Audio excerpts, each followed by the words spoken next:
செய்யறாங்கன்னு சொல்றப்ப அவர் என்ன சொல்லுகிறார்? நாங்கள் கண்டதையும் கேட்டதையும் அறிவிக்காமல் எங்களால் இருக்கவே முடியாது.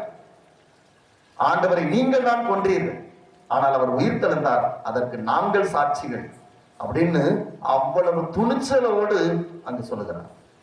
கடைசியாக சிலுவையில் அறையப்படுகிற போது, என் ஆண்டவரை போல் நான் நேராக சிலுவையில் அறையப்பட தகுதியற்றவன், என்னை தலைகீழாக சிலுவையில் அறையுங்கள் என்று அவ்வளவு துணிச்சலாக தலைகீழாக சிலுவையில் அறையப்படுகிறார். அவர் மட்டுமல்ல, அத்துணை திருத்தூதர்களும் அவ்வளவு துணிச்சலோடு இருக்கிறார்கள்.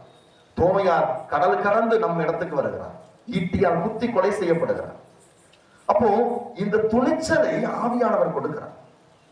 வாழ்க்கையிலே துணிவோடு வாழ்வதற்கான ஆற்றலை கொடுப்பது ஆவியானவர். எங்கு நன்மை அறிவிக்கப்பட வேண்டுமோ, நல்லது செய்யப்பட வேண்டுமோ, அங்கு நான் துணிச்சலோடு செய்வதற்கான ஆற்றலை ஆவியானவர் தருகிறார். அப்போ இன்றைக்கு நான் துணிவோடு இருக்கிறேன் என்றார்.